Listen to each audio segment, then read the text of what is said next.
Boa noite, querido irmão. Começamos mais um momento de mensagem do coração de Deus para o nosso coração e eu convido você a participar comigo desse momento. A mensagem de hoje eu tenho uma mais absoluta certeza vai falar ao seu coração.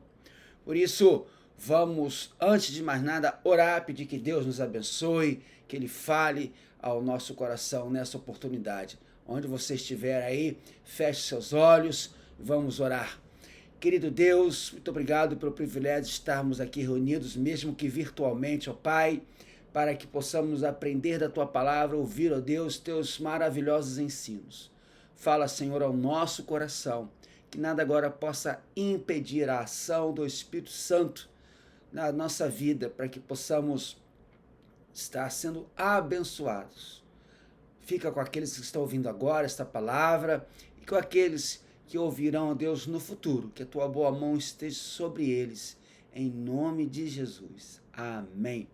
É muito bom ter você aqui conosco nessa terça-feira, 28, de março de 2023. E lá se foi março, semana que vem já é abril.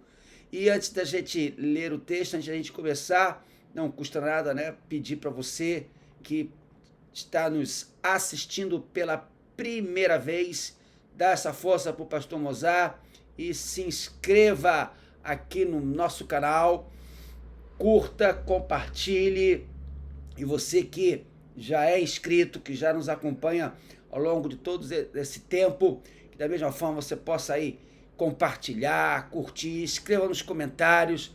Entenda, meu querido, que quanto mais você interagir com esse vídeo, o que é interagir?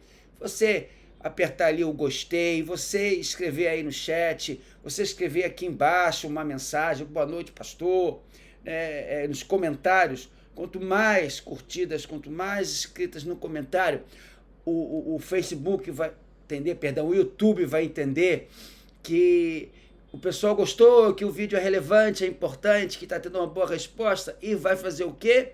Vai oferecer esse vídeo para outros que não são inscritos e aí você acaba ajudando a gente, tá bom? Então, nossa meta é chegar a 1.000 inscritos até o final desse ano. Estamos aí, acho que 618, porque quanto mais pessoas inscritas, mais a gente compartilha a palavra de Deus, que é o objetivo deste canal, para abençoarmos todos. Tá certo, então? Então vamos logo. Hoje a gente começa uma nova série de mensagens em 2 aos Coríntios. E a mensagem desta noite vai falar o seguinte: o louvor que consola. Então já abre a sua Bíblia aí na segunda, assim melhor, ou assim, na segunda carta de Paulo aos Coríntios, capítulo 1, nós vamos ler os versos de 1 a 4. Segunda carta de Paulo aos Coríntios, capítulo 1, versos de 1 a 4. Diz a palavra de Deus: Paulo, apóstolo de Cristo Jesus, pela vontade de Deus, e o irmão Timóteo, a igreja de Deus que está em Corinto, juntamente com todos os santos de toda a Acaia. A vocês, graça e paz da parte de Deus, nosso Pai, e do Senhor Jesus Cristo. Bendito seja o Deus e Pai de nosso Senhor Jesus Cristo, Pai das misericórdias e Deus de toda a consolação, que nos consola em todas as nossas tribulações, para que com a consolação que recebemos de Deus, possamos consolar os que estão passando por tribulações. Que Deus abençoe a leitura da sua palavra nesse momento. Amém, irmão? Diz amém do outro lado. Amém. Glória a Deus. Veja só.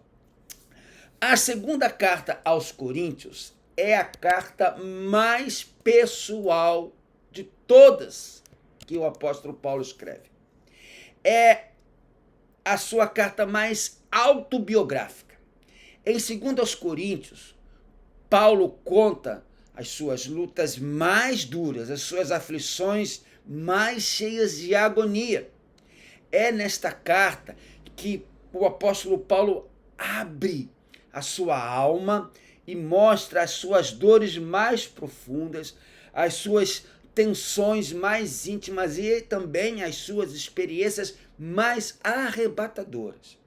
E é sobre essa carta maravilhosa, sobre esses ensinos abençoadores e transformadores para as nossas vidas, que nós vamos aprender hoje e nas próximas semanas. Convido então você, meu amado, convido você, minha amada, a viajar e descobrir comigo os maravilhosos tesouros que este texto das Escrituras Sagradas nos ensina. E algo que assim é muito importante e nos facilita bastante entendermos as Escrituras Sagradas é ver as palavras-chave ou a palavra-chave que o texto nos traz. E em 2 Coríntios, a palavra-chave, veja só, é consolo. Você vai ver Paulo tratando, falando, observando sobre consolo em toda a carta. Então, diante disso, se você tem passado em sua vida por sofrimento, fraqueza e derrota, é a mensagem de hoje, esta mensagem e as próximas mensagens serão para você. Porque, segundo aos Coríntios, está cheia do começo ao fim de sofrimento que se transforma em júbilo, de fraqueza que se transforma em força e de derrota que se transforma em triunfo para a glória de Deus Pai. E a fonte de todo este consolo que nós vamos aprender hoje e daqui para frente nas próximas semanas está ali no capítulo 12, verso 9. No capítulo 12, verso 9, nós vemos, então, a base, a fonte, todo esse consolo. Olha o que diz lá. Minha graça é suficiente para você, pois o meu poder se aperfeiçoa na fraqueza. Ou como a versão de João Ferreira de Almeida traduz, e você provavelmente sabe até de cor, a minha graça... Isso, você completou aí do outro lado, né? A minha graça te basta. Depois, nos versos 1 e 2, como sempre costumava escrever em suas cartas, Paulo se identificar e fazer uma saudação à igreja a qual a carta era endereçada, o apóstolo agora, nos versos 3 e 4, faz uma linda e profunda exaltação a Deus, que nos ensina tesouros preciosos e importantes. Que tesouros são esses? Acompanhe comigo novamente a leitura dos versos 3 e 4. Bendito seja o Deus e Pai de nosso Senhor Jesus Cristo, Pai das misericórdias, Deus de toda consolação, que nos consola em todas as nossas tribulações, para que, com a consolação que recebemos de Deus, possamos consolar os que estão passando por tribulações.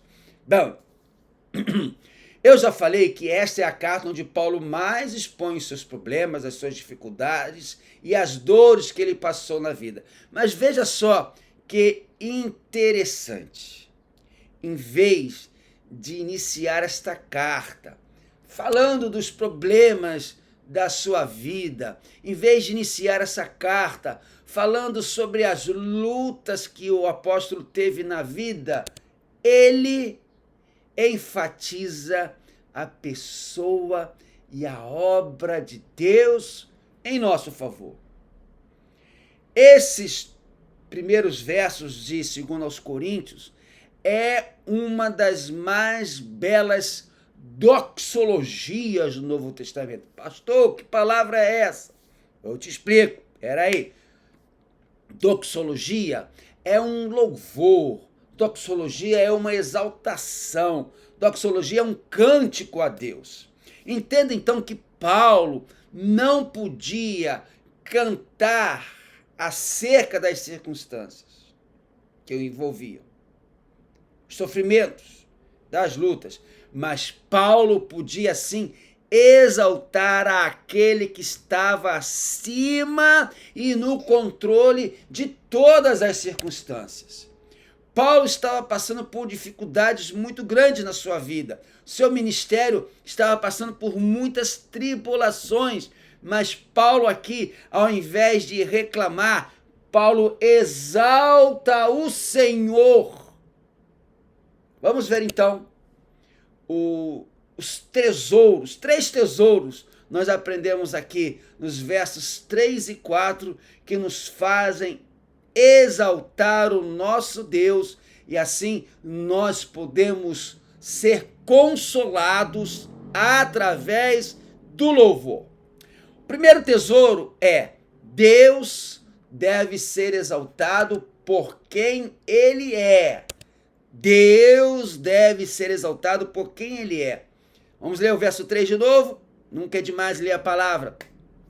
Bendito seja o Deus e Pai do nosso Senhor Jesus Cristo, Pai das misericórdias e Deus de toda a consolação.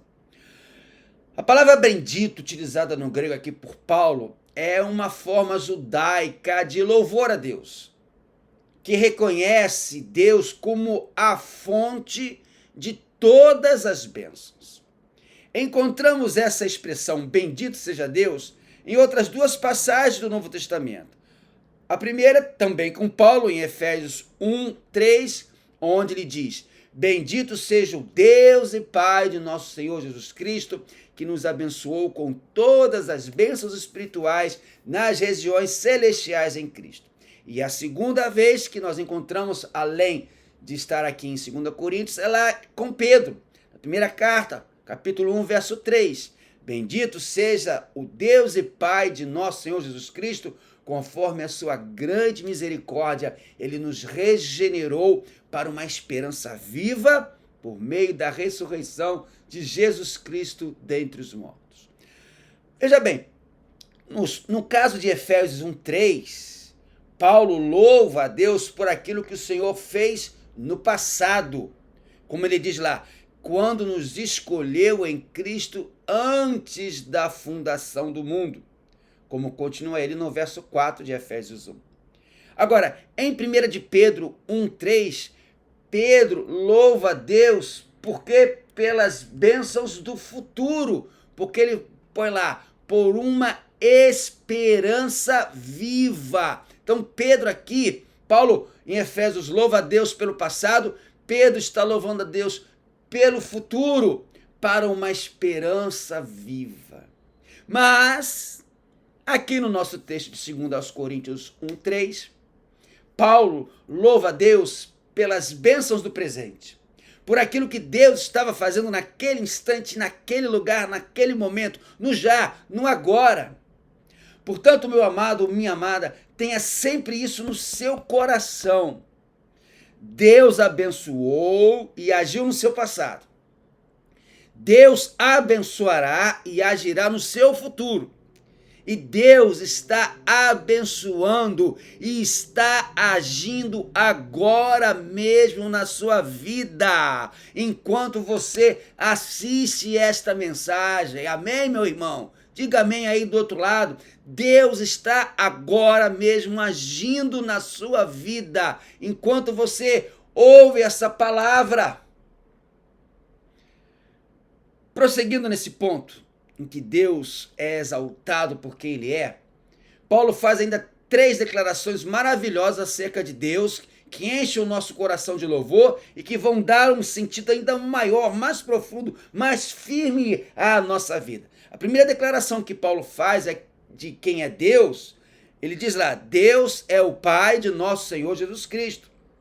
Veja só que ensinos maravilhosos Paulo nos dá aqui acerca de nosso Senhor Jesus Cristo. Primeiro, o Filho é eternamente gerado do Pai. O Filho é a exata expressão do Pai. O Filho é a exata interpretação do Pai. O Filho é coigual, coeterno, consubstancial, ou seja, Jesus tem a mesma natureza, a mesma essência, a mesma substância que Deus. Enfim, o Filho e o Pai são um. Para Jesus, em sua natureza humana, Deus é seu Deus. E para Jesus, em sua divindade, Deus é seu Pai. Seu Deus desde a encarnação, seu Pai desde toda a eternidade. É por causa de Jesus Cristo que podemos chamar Deus de Pai e de nos aproximar dele como seus filhos. Deus vê em nós seu Filho e nos ama como seu Filho, como o apóstolo João nos diz lá no Evangelho que leva o seu nome, capítulo 17, verso 23. Eu neles e tu em mim, que eles sejam levados à plena unidade, para que o mundo saiba que tu me enviaste e os amaste como igualmente me amaste. A segunda declaração que Paulo fala aqui sobre quem é Deus é que Deus é o Pai de misericórdias. Presta atenção.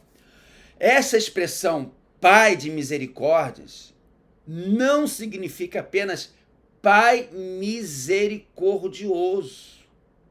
Mas essa expressão Pai de misericórdias significa que Deus é a fonte inesgotável de todas as misericórdias de que os crentes são e serão alvo, objeto, bênção de Deus.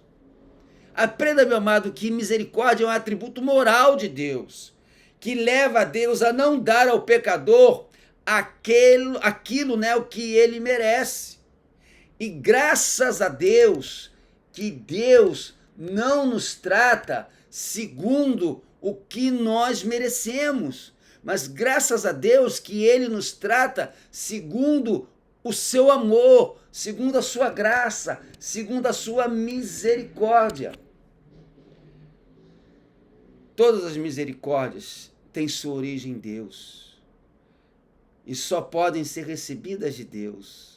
Lamentações, capítulo 3, você conhece bem as misericórdias do Senhor. Completa aí. Isso são a causa de não sermos consumidos. Nós merecemos o castigo de Deus, mas Deus nos dá a sua graça imerecida, meu amado.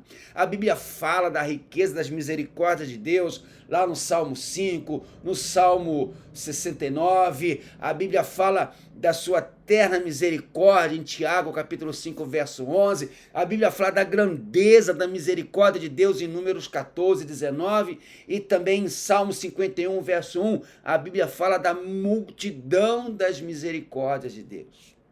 Mas a terceira declaração sobre quem Deus é, e nós aprendemos nessa toxologia aqui, no início da carta de Paulo aos Coríntios, a segunda carta, é que Deus é o Deus de toda consolação.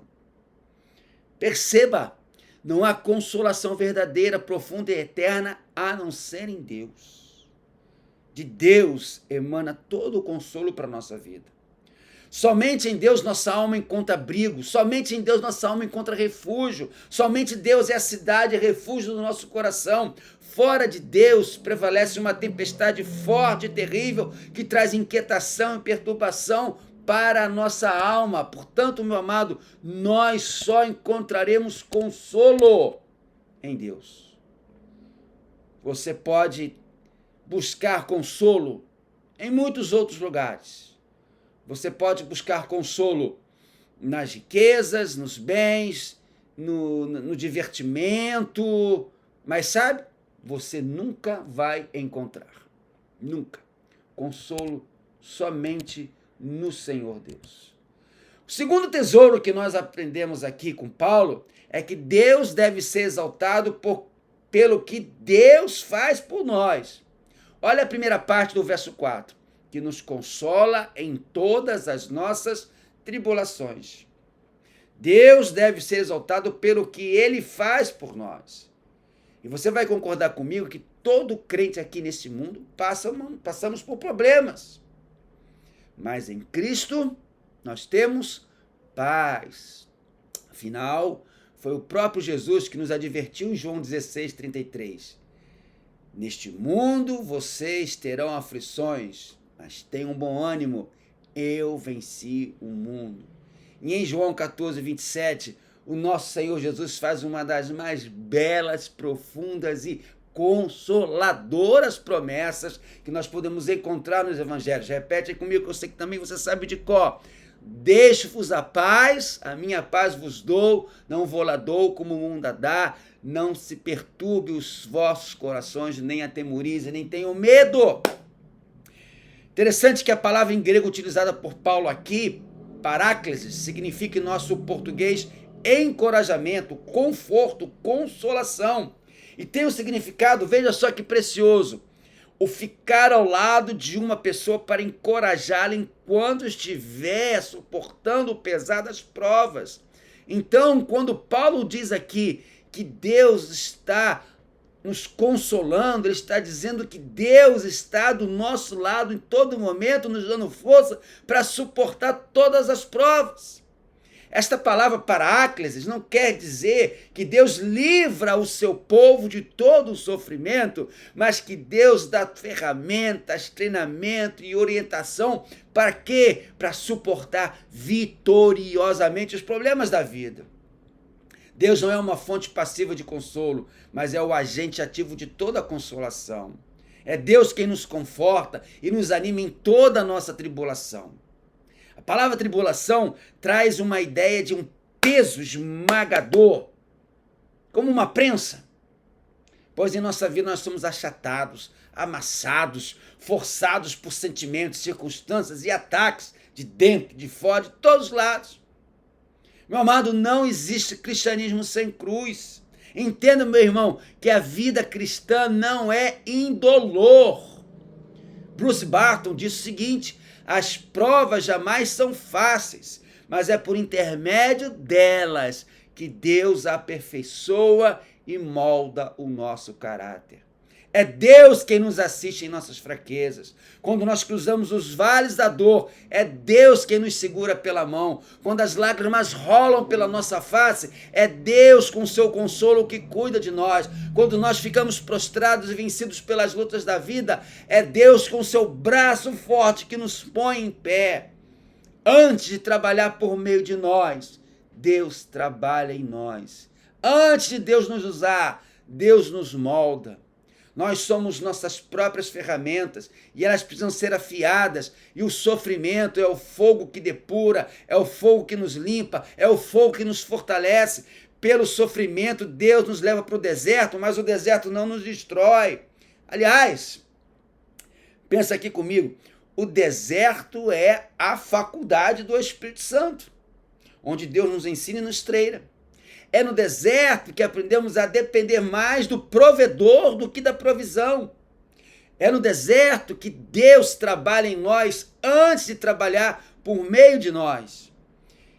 Os maiores líderes do mundo foram treinados no deserto. José do Egito foi provado no deserto da prisão antes de ser conduzido ao palácio. Moisés, ele passou 40 anos no deserto apacentando as suas ovelhas e meditando sobre tudo o que aconteceu na sua vida, para depois passar mais 40 anos no deserto, conduzindo o povo de Deus. O profeta Elias, ele se escondeu no deserto, e depois foi jogado na fornalha em Sarepta, antes de triunfar no Monte Carmelo. Até mesmo Jesus, o Filho de Deus, passou pelo deserto, e aprendeu pelas coisas que sofreu. E o terceiro e último tesouro que recebemos de Paulo aqui é: Deus deve ser exaltado pelo que ele faz por meio de nós. Olha a parte B, a parte final do verso 4. Para que, com a consolação que recebemos de Deus, possamos consolar os que estão passando por tribulações. O consolo de Deus é realizado em nós, mas não fica em nós. Nós não somos um reservatório, mas um canal da consolação divina. Nós somos consolados para sermos consoladores. Nós somos abençoados para sermos abençoadores. As angústias que passamos, elas são pedagógicas. Entenda, meu amado. Olha para mim agora e presta bem atenção no que eu vou falar. Presta atenção. Deus não desperdiça sofrimento na vida de seus filhos. Nossas angústias têm um propósito, nossas feridas tornam-se fonte de consolo, nossas lágrimas tornam-se um óleo terapêutico e nossas experiências, instrumentos de encorajamento para outras pessoas. As dificuldades que Paulo passou não foram um castigo por algo que ele havia feito, mas sim uma preparação para algo que ainda ele faria: ministrar aos necessitados. Nós vamos aprender ao longo dessa série em 2 Coríntios que Paulo, através do sofrimento que ele expõe aqui na sua vida, ele foi abençoador, ele recebe consolo, mas ele foi também consolador. João Calvino diz que o apóstolo Paulo viveu não para si mesmo, mas para a igreja de Deus. E Paulo viveu de tal forma que os favores concedidos por Deus a ele foram concedidos não para benefício próprio, mas para abençoar, capacitar, consolar e ajudar os outros. Perceba, meu amado, perceba, minha amada, que na medida em que somos confortados, devemos procurar outros para quê? Para compartilharmos essa consolação. Não devemos fugir dos lugares onde há dor e lutas. Por exemplo, como hospitais, capelas de cemitério. Mas sim, devemos sempre procurar estar ao lado daqueles que precisam do nosso encorajamento. Ninguém gosta de estar num sepultamento. Ninguém gosta de visitar, estar num hospital. Mas como servos de Deus, como pessoas consoladoras, nós precisamos estar ali abençoando quem precisa da voz de Deus. Quantas e quantas vezes eu, visitando alguém em um hospital, uma ovelha querida no hospital, que ficava no quarto com mais uma pessoa ou numa enfermaria com vários enfermos, e ao terminar de orar pela minha ovelha, a pessoa, uma outra pessoa, de um outro leito ao lado, me chamava: o senhor pode orar por mim? Meu amado, você e eu não somos confortados para vivermos confortáveis. Nós somos confortados para sermos confortadores. O crente precisa ser como o mar da Galileia e não como o mar morto. O mar da Galileia recebe as águas do Rio Jordão e as distribui. O mar morto recebe as mesmas águas e os retém para si. O mar da Galileia é um lugar de vida onde há muitos peixes. O mar morto é um lugar de morte. Qual desses dois você decide ser como crente em Jesus? O mar da Galileia é cheio de vida, que distribui a água, ou o mar morto, onde só é morte, que retém as águas? Em tempo de sofrimento, que todos nós temos passado, nós temos a tendência de pensar apenas em nós mesmos, de nos esquecermos dos outros.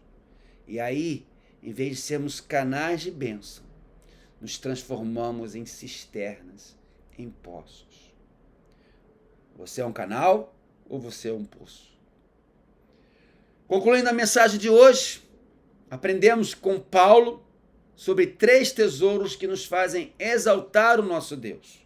O primeiro tesouro é: Deus deve ser exaltado por quem Ele é. O segundo tesouro é: Deus deve ser exaltado pelo que Ele faz por nós. E o terceiro tesouro é: Deus deve ser exaltado pelo que Ele faz por meio de nós. Deus deve ser exaltado por quem Ele é, pelo que Ele faz por nós e pelo que Ele faz por meio de nós. Para terminar, preste atenção nessa ilustração. Com certeza, quando criança na escola, todos nós já tivemos de fazer um cartãozinho para a mamãe no Dia das Mães. A professora nos dava uma cartolina, um papel comum, um lápis de cera e nos ajudava a fazer um cartão para a mamãe. E aí a gente desenhava um coração, um passarinho voando entre as nuvens, uma casinha com uma árvore do lado, o sol sempre sorridente. E não eram obras de arte, claro, né? Crianças desenhando, mas a maioria fazia assim, o passarinho com a asa quebrada, ou a casa toda torta, a árvore estava inclinada para um lado, o coração todo mal feitinho.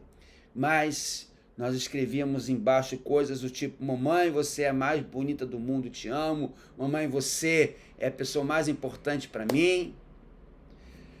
Apesar, veja bem, desse cartão não valer nenhum centavo como obra de arte, a nossa mãe, que recebia eles, valorizava como se fosse um tesouro mais caro do mundo.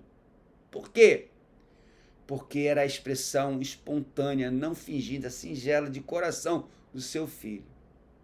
Para ela, não importa que esteja mal feito, o que a comove é o sentimento do coração do seu filho, pois para todo filho, sua mamãe é alguém sem comparação, de um amor inigualável.